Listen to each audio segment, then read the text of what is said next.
Well, I think that if we analyze the causes of the housing bust, we have to go back a long time.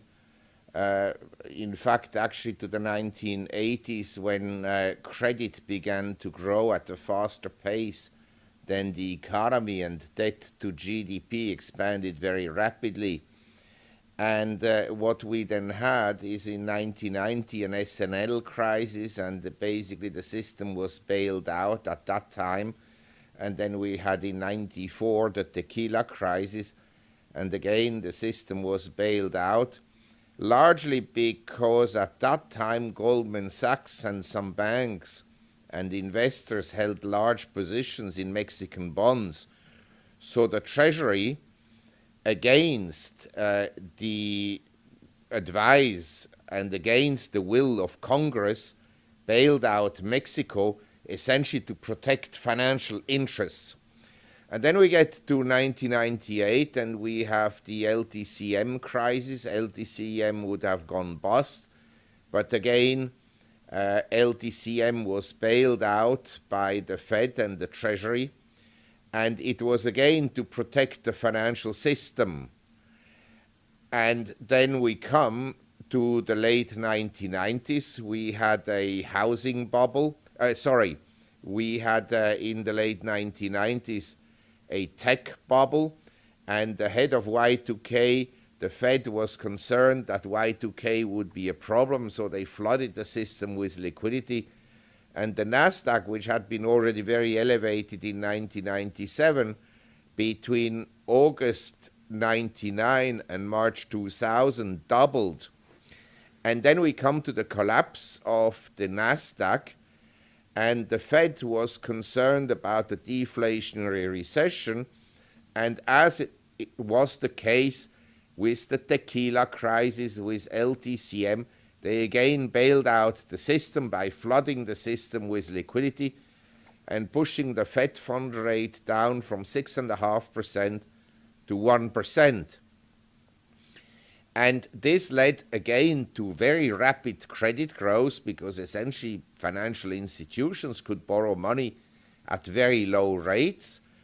And the problem is with excessive credit growth is that the credit growth can be controlled in theory by a central bank or even the Treasury, but it wasn't paid any attention to by the Fed. They slept under the influence of the Keynesian. They actually encourage credit growth. And when you create credit and when you expand the quantity of money, you know how much you want to expand it, but you don't know where the credit flows will go to. So essentially, in the words of Mr. Bernanke, you drop the dollar bills onto the United States, but he doesn't know where the money will flow to. So it flowed, as I just mentioned, first into Nasdaq in the years 97 to March 2000. And after 2000, it flowed into the housing market. And credit conditions were made easier and easier. And at the same time, the Fed encouraged subprime lending. They felt that this was a very good thing, that even people without money could buy homes. And so we have lowering of credit standards in the housing industry, and then came the whole securitization process, and it created a gigantic housing bubble which the Fed couldn't identify, because they felt in 2007 that maybe there would be a slowdown in the rate of appreciation of homes, but they never thought that they would go down. And the people had been brainwashed by economists and the Fed and so forth that home prices in the US had never ever gone down, which is maybe true for the entire United States, but they had gone down very significantly in California after 1990. But that nationwide home prices would go down, that was foreign to the Federal Reserve, with all their economists that went to very prestigious business schools. In any event, this then happened because there was too much credit supporting the housing market and home prices had gone up. to an extent that affordability had diminished.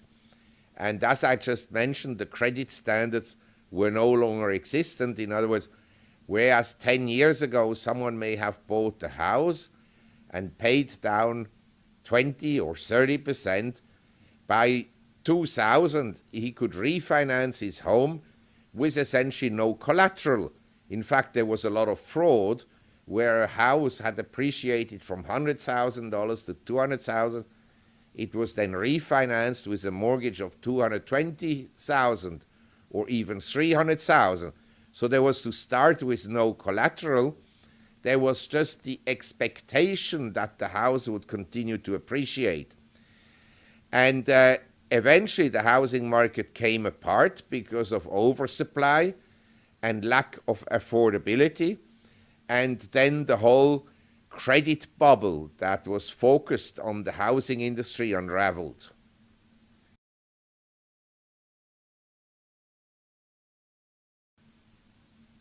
The system didn't know for sure that they would always be bailed out. But with the bailout of LTCM and again with the essentially bailout of the economy after 2000 when the Nasdaq sank, the system began to get used to a so-called Greenspan put.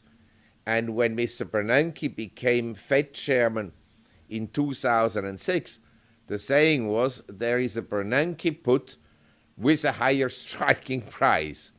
In other words, the expectations were that if anything happened to the system, the Fed would come in and flood the system with liquidity, which indeed they did actually after 2008, but it didn't help the housing market. Because as I just mentioned, when you print money and you drop your dollar bills onto the United States, they can flow into Nasdaq stocks, they can flow into the housing market, they can flow into collectibles, they can flow into stocks, they can also flow outside the United States because we have leakages. In other words, you print money in the US, but you boost economic growth rates and inflation in Vietnam, in China, in India, in Brazil, and so forth. So that the Fed does not control. And this is the viciousness of money printing, that it lifts prices, but irregularly. Sometimes inflation will flow into consumer prices, sometimes into asset prices, real estate, equities, bonds, foreign currencies, say the Australian dollar, the Canadian dollar, and so forth and so on. And that has essentially happened.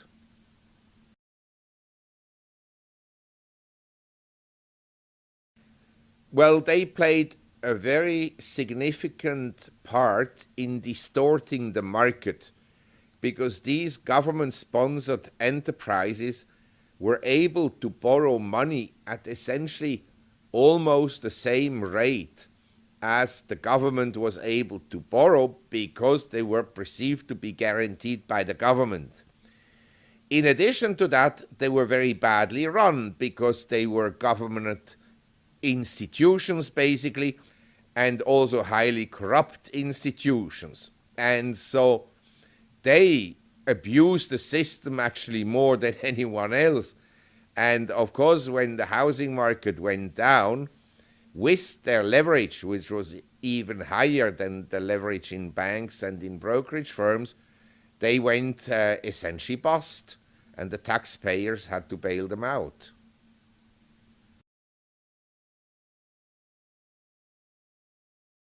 No, I don't think that the adjustable rate mortgages had any impact on the crisis because they came into fashion after interest rates had already gone up.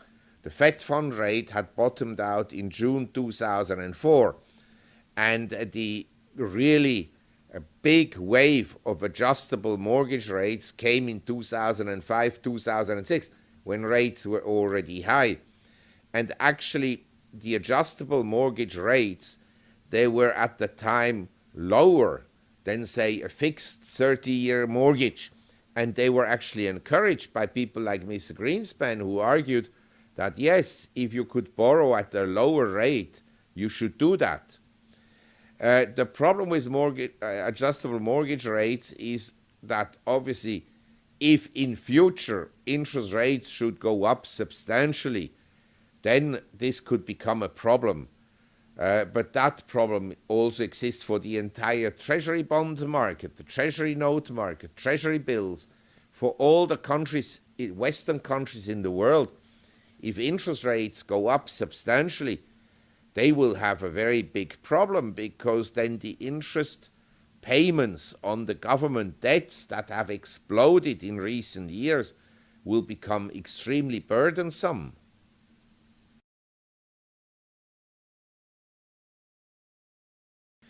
I think the problem with securitization is the following.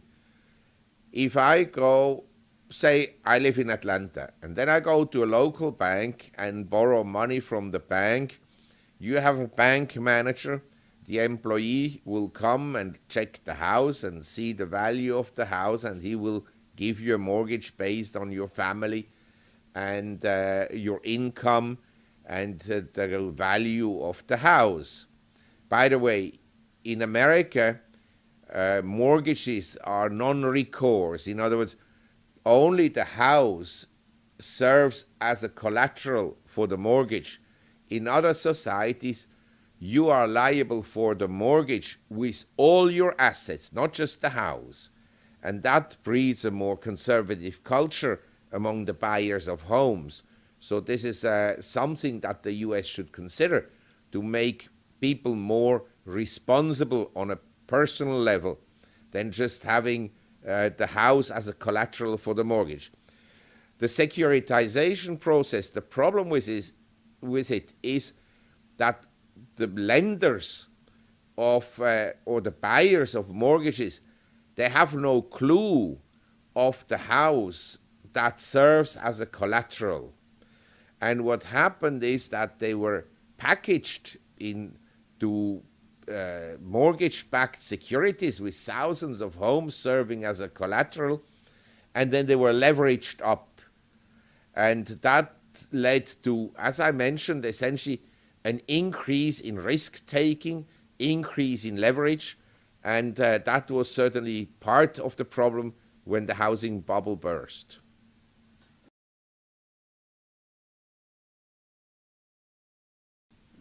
Mr. Greenspan and Mr. Bernanke both had no clue and never paid any attention to excessive credit growth, which led to overconsumption in the US and to a more vulnerable system, because it doesn't take an economist with a lot of academic credentials to see. You have two corporations.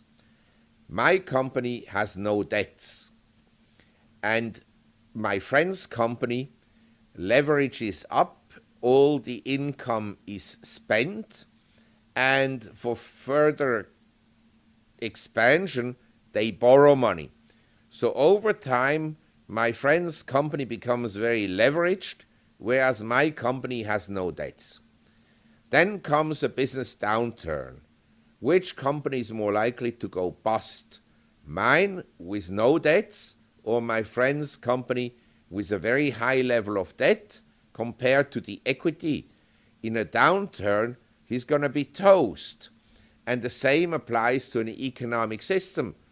I don't know what the ideal level of debt is for an economic system, but very clearly in the years 2000 to 2007, the economy expanded by $4.2 trillion, and total credit expanded by $21.3 trillion. In other words, credit expanded at 5 times the rate of nominal GDP.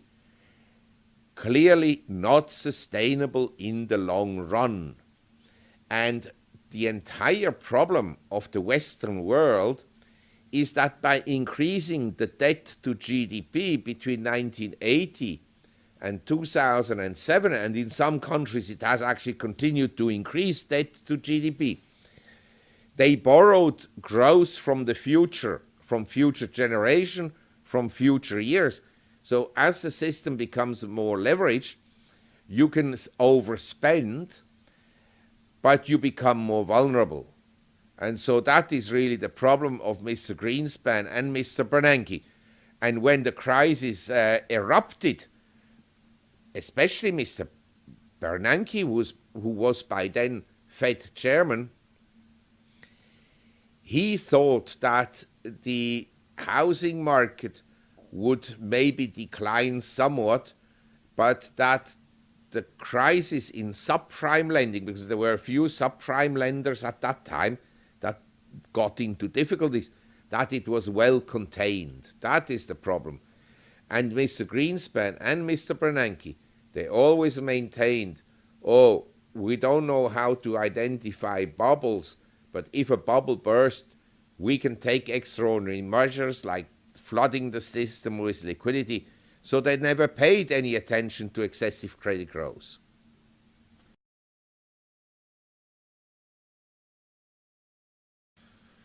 Well, that is a view that, where economists disagree significantly. Personally, I think if we go back and think about a bank, you get your salary paid into a bank and you write check on your essentially savings, you withdraw savings and so forth.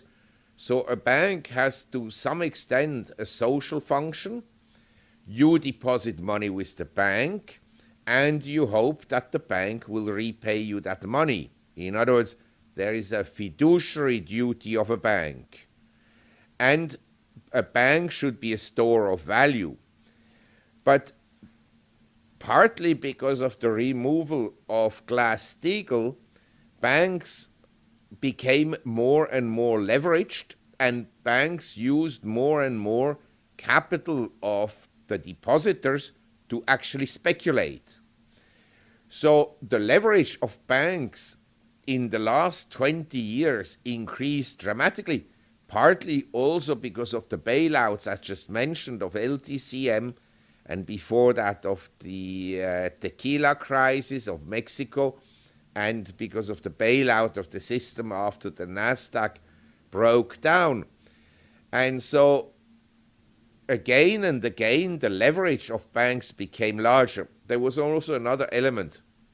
When I started to work in 1970 on Wall Street, there was only one investment bank that was a corporation. That was First Boston. All the other investment banks were partnerships. In other words, if at that time Lehman took a large position and the position went wrong, all the partners were liable for the liabilities of the firm should it go bankrupt with their entire assets. And so that bred a culture of relative cautiousness. But as time went by and more brokerage companies became public companies, they started not to play around and speculate with their own money, but with other people's money. And that also applied to the banks. Originally, say, a lot of banks were privately held or the majority was held by a family. But gradually, the system was replaced with managers. The managers of banks, the managing directors, or so-called chief executive officers, the only stake they had in the bank basically were options on the shares of the bank shares. By taking huge risks, if the bank shares went up, they made a lot of money. And if the banks would go bust, they wouldn't lose their own money because they had, aside from the option compensation, very large salaries. And if they got sacked, they would receive very substantial funds for essentially being dismissed. So there was no downside risk to take risk. This is a bit different. The hedge funds have been frequently accused of doing this and doing that and so forth. But the hedge fund managers usually have most of their own money in the hedge fund, and that's why they have much tighter risk controls. It's very seldom that their hedge fund really goes bust, because the partners have their own money on the line.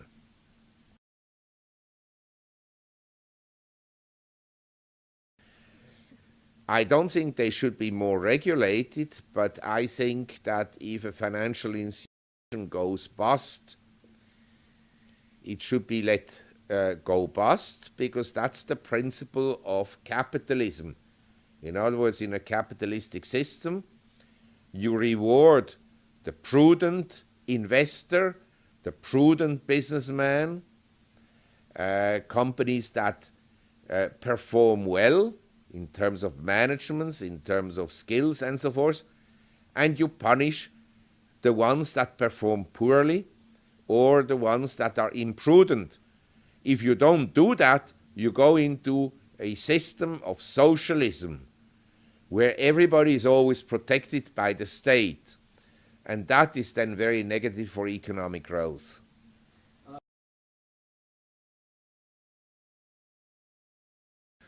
That I don't know. You would have to ask Treasury officials and so forth.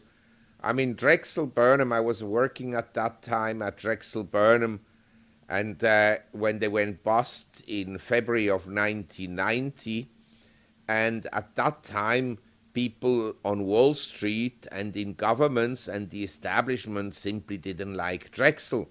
So they were quite happy that it went bust.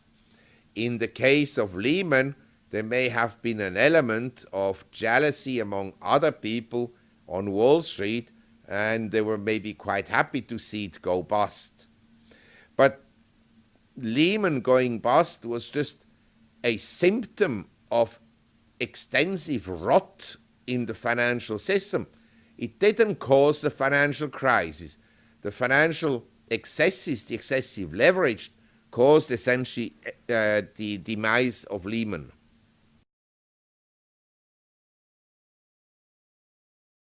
Well, I think in the US and also elsewhere, the entire banking system was bailed out, because by bailing out AIG, you bailed out Goldman Sachs and other investment banks. And I have a different view from mainstream economists. I think the best would have been to let these institutions go bust, but then protect the policyholders in the case of AIG and the depositors in the case of banks. In other words, you ring fence the banks, and the other part that concerns the whole leverage transactions, the whole derivatives, that you let go. And that is then the problem of these institutions, because I don't see that the derivatives market fulfills an important function economically in the world.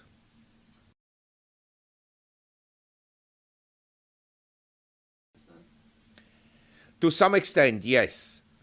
But as I mentioned to you, the banking system has a social function. So if you keep the banks in a conservative fashion, in other words, they accept deposits, and against those deposits, they extend loans, then I think that the deposit insurance may have some validity. But I don't think that the deposit insurance should be in place because the bank goes and speculates with a leverage of 40-1.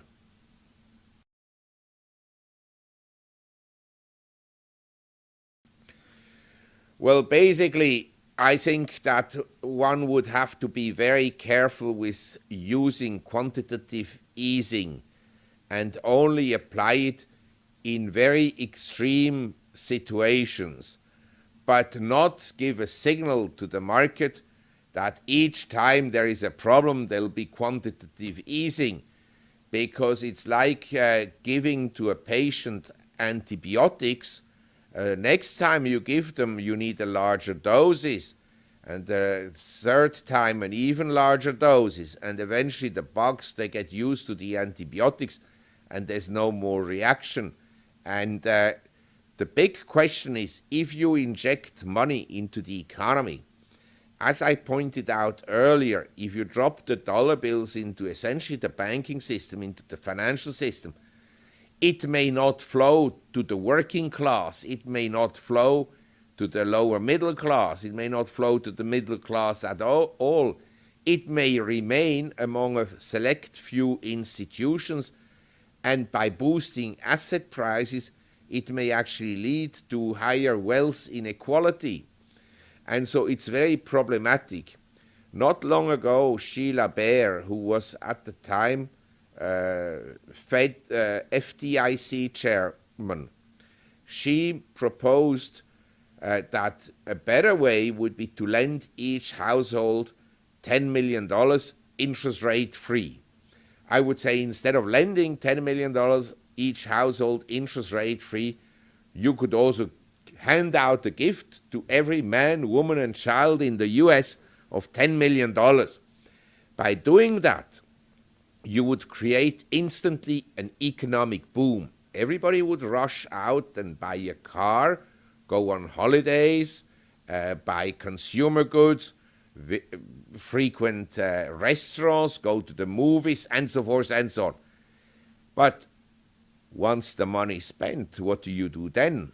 First of all, when you do that, prices will go up somewhere. Irregularly, but they'll go up because there's too much demand for the existing capacities.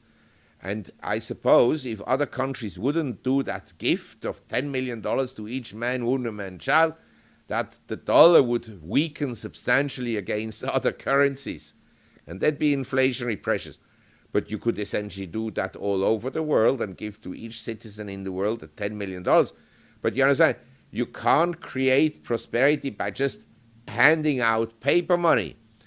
In 3 or 4 years' time, when that money will be spent and the system has adjusted through price increases to a new order, the next time you will not have to give the $10 million, you will have to give, say, $20 million. The next time, $50 million. And then you get into very high price increases and hyperinflation. This is the problem of overspending, whether it's on the private side by borrowing money or on the government side through fiscal deficits that increase the overall level of government debt.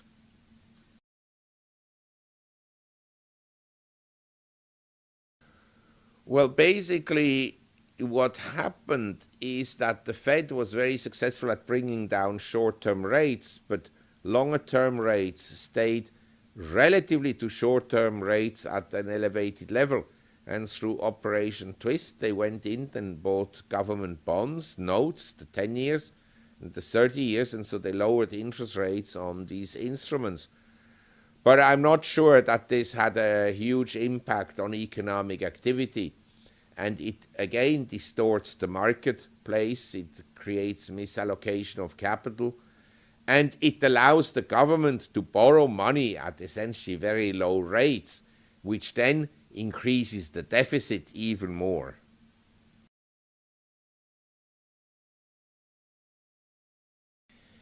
On the short end, basically, yes.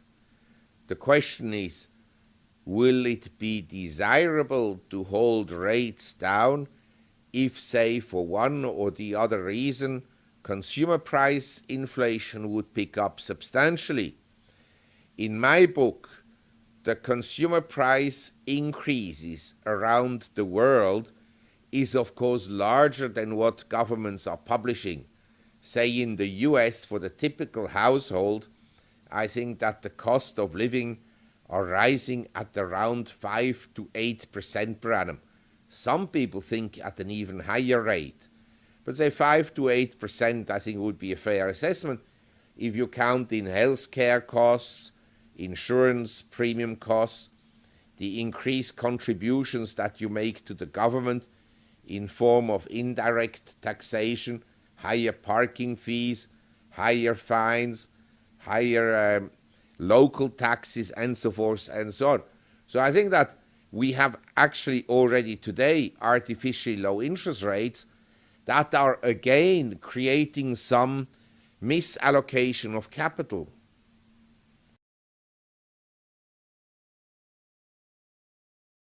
I think they're pretty much the same. And by the way, we're coming into an election in November.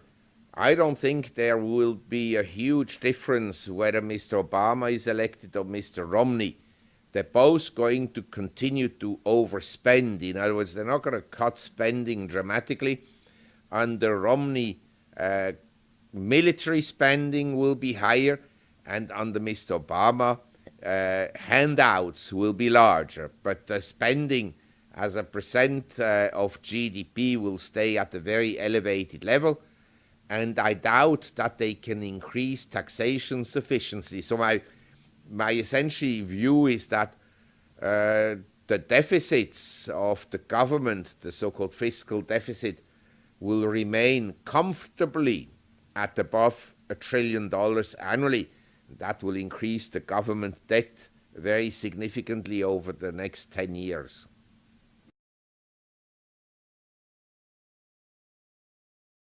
Well, I think that one day, and I don't think it will happen right away because we have excess capacities in the system and we have essentially a global economy that is decelerating very rapidly. Europe is in recession.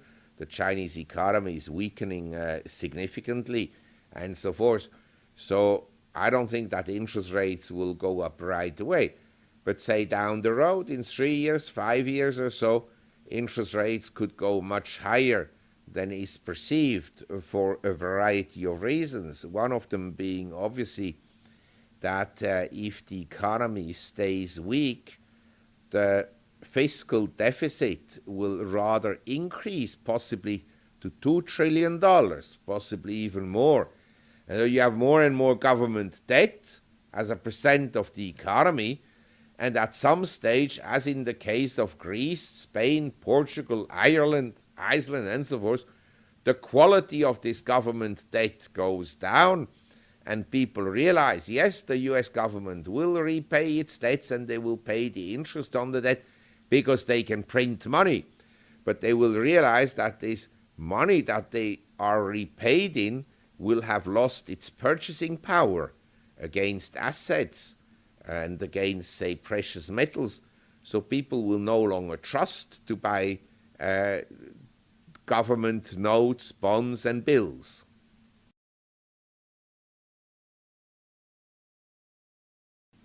I think I explained before that if you drop dollar bills onto the United States, as Mr. Bernanke has written and indicated before, it doesn't need to create a bubble in the United States. I think if I had to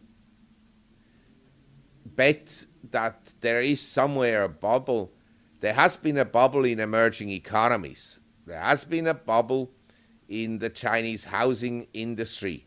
There has been a bubble in growth in emerging economies. There has been a bubble in the Canadian dollar, in the US dollar, in the Swiss franc, and so forth. Some have begun to deflate, and so forth. And there is one bubble that I think is very obvious. There's a bubble in US government bonds and in the fiscal deficit. The fiscal deficit is out of hand, and rates on government bonds are artificially low, and this bubble will burst one day. But as I say, I don't know whether the 10 years note and the 30 years bonds, whether the interest on these instruments will start to increase dramatically in 1 year's time, in 6 months' time, in 5 years' time, but very clearly one day they'll increase very substantially.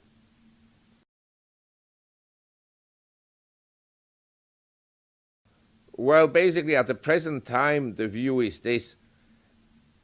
Investors know that it's not a very desirable investment to buy treasury bills that have no yield. In some countries, they have even a negative yield, like in Switzerland, Germany. In other words, you buy an instrument and you get less after 6 months and after a year's time.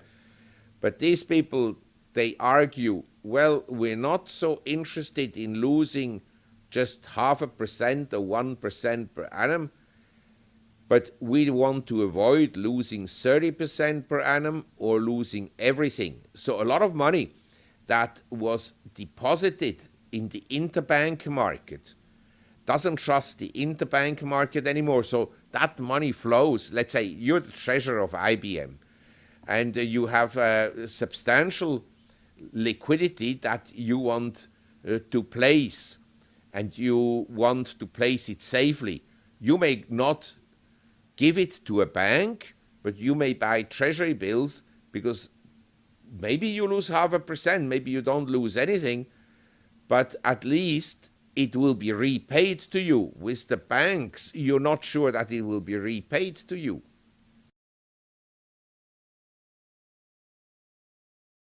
Yeah, I suppose it is a bubble. It's now over $1 trillion.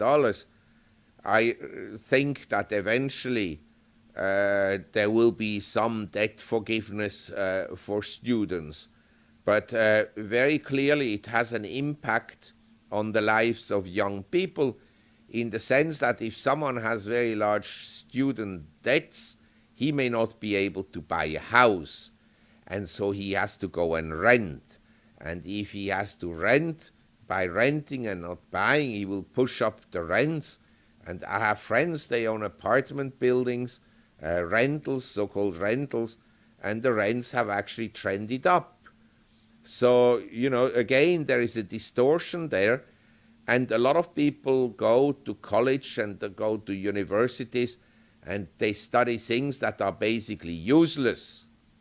And they will not earn a lot of money. And so they will have difficulties in repaying these student debts. And so, as I mentioned at the beginning, in my view, we have too much debt on the household sector level, on the students level, on the government's level. And during the debt expansion, 1980 to 2007, it boosted economic growth rates above the trend line. And now we are in a process that we are over-leveraged, and for the next 10 years or so, we will have very disappointing growth rates, and not just in the US, in particular also in Europe.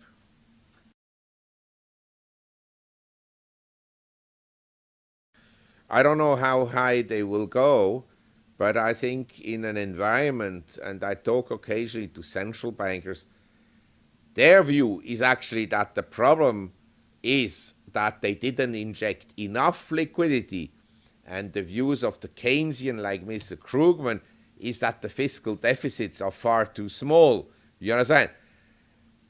One of the problems of the crisis is that it was caused by government intervention with fiscal and monetary measures.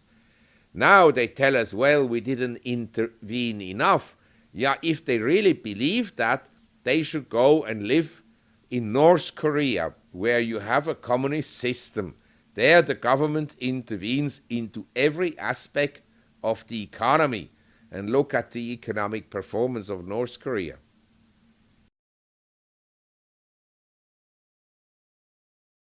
Well, I think that because I travel extensively to Canada, in my view, Canadian home prices now are in a bubble stage, particularly in Vancouver and some of the resource-producing regions like Alberta and Saskatchewan, maybe in Toronto less.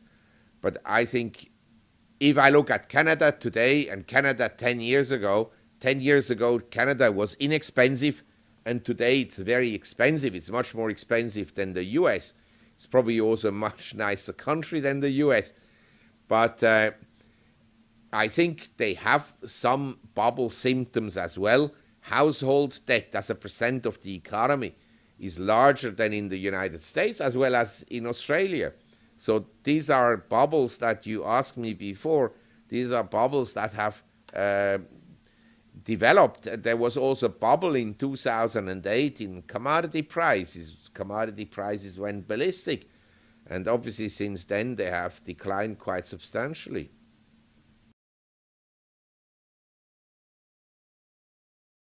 Well, there are different views about China.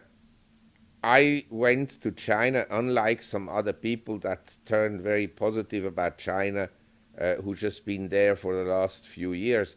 I went the first time to China actually in 1981, and I went to the first time to a communist country in 1968, the Czech Republic, at that time Czechoslovakia, and I've been to Russia already in 1980. So I'm actually quite familiar with communist countries. And when China began to open up in 1978 under Deng Xiaoping, when he introduced the open door policy, China was an extremely poor country. And even in 1990, China was still an extremely retarded country and extremely poor, with the exception, because when they opened up, the open door policy concerned essentially the Pearl River Delta, a narrow region around Hong Kong, and then this experiment was successful with the special economic zones of essentially Shenzhen notably, and Dongguan, and later on they had also Xiamen in Fuzhou province. Then that was then expanded to the whole country after 1990. And my view was, and I've written about this, my book, Tomorrow's Gold, Asia's Age of Discovery, was mostly about the rise of China and the impact of China on the commodities markets, and that they would drive commodity prices up because of the incremental demand that a country has for raw materials when it industrializes. So I'm actually quite familiar with China, and obviously I'm deeply impressed by the achievements over the last 30, 40 years. It's mind-boggling. But to believe that an economy never has any recession is, of course, a complete fallacy. Rapidly growing countries are characterized by big setbacks. And we had a big setback in China in 1994. The vacancy rate in office buildings in Shanghai went to close to 30%. So nobody can tell me that there won't be business cycles in China. The most successful economy ever was 19th century United States, 1800 to 1900. During that period of time, they had close to 20 economic and financial crises, close to 20. And yet the country grew, and they had a civil war.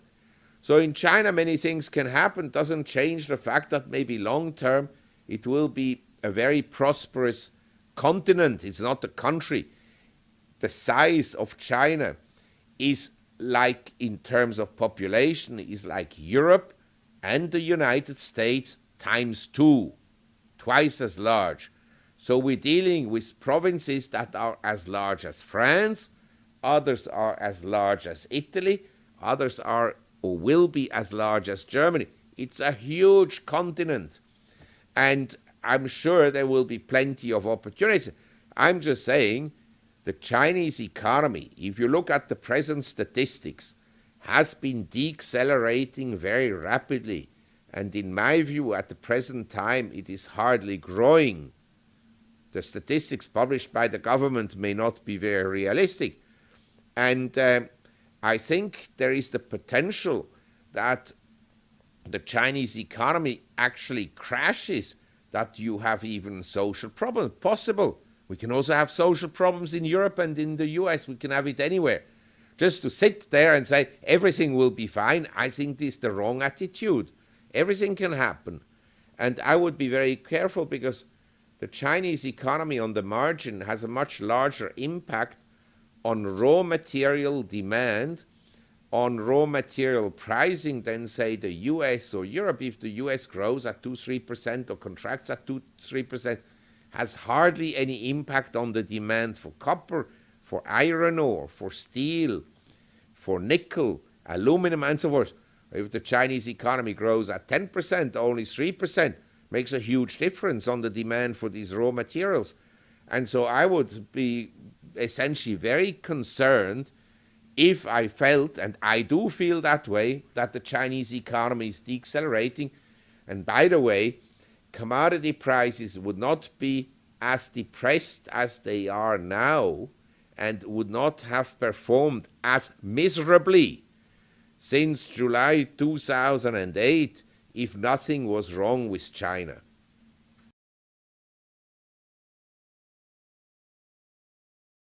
Well, they have already gone down substantially. This year, the US stock market made a new high. On April 2nd, the S&P was at 1422. It was above the high of May 2011, where all the commodity prices had essentially peaked a year ago, with exception of gold that still rose into September. So the commodity markets have performed miserably already. But I don't think they'll go up. I think actually the industrial commodities are still vulnerable. So if an individual wants to play the commodity markets, I would tell him, just buy physical gold or physical silver.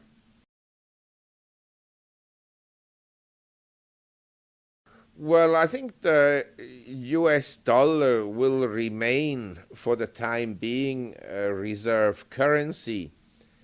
But obviously, I'm ultra bearish about all paper monies. I think, as you know, the Federal Reserve was founded in 1913, and up to this date, the US dollar has essentially lost 97% of its purchasing power. I think paper money will continue to lose its purchasing power because it's the easiest way for governments to hide economic weakness and problems in the system is just to print money. And every government throughout history has done it. No paper currency has survived for long. For long, I mean, can be a few hundred years and so forth. But over time, they all became worthless. And that, I think, is the fate of the US dollar. And that's why I'm telling people, don't speculate in gold, but just keep some gold coins instead of keeping cash US dollars or cash euros or cash any paper currency, because over time you can print paper, but the supply of gold is relatively limited. And so I would think that paper currencies will continue to depreciate against precious metals in the long run. It does not mean that every year precious metal prices will go up, but I think in the long run they will go up, because if you really analyze the situation, we had a weak US dollar, but 2008 we had a strong US dollar because global liquidity tightened. We had at the same time a recession. So we have more money printing thereafter, then asset prices go up again, but the dollar weakens again. And during that period of time, the dollar weakened, gold and silver performed very well until, as I said, September 6th of last year, the gold price went to $1,921. Then it corrected to $1,522 on December 29th, 2011, and since then it's rallied again, it came off again, and now we're around the $1,600 level. But I think in general, when the dollar is strong, it is a symptom of tightening of global liquidity. In other words, the global economy shrinks. And after a certain while of shrinkage, there'll be money printing everywhere, in China and in America and in Europe and in Latin America and so forth. So I don't think that people should keep their savings necessarily in cash long term. Short term can be the case, but longer term you have no interest on your deposits, and essentially you have cost of living increases. Everything is becoming more and more expensive. So in real terms, inflation adjusted terms, if you look at say 10 years from now, If you put your money in dollars deposits and the interest rates don't go up, you will have no return. And the Fed has actually said they would like to keep interest rates below the rate of cost of living increase, below the rate of consumer price inflation. And so in real terms, inflation adjusted, you're going to lose money on cash and, by the way, also on government bonds. And so I think that investors should accumulate gold, not speculate in gold, but accumulate gold.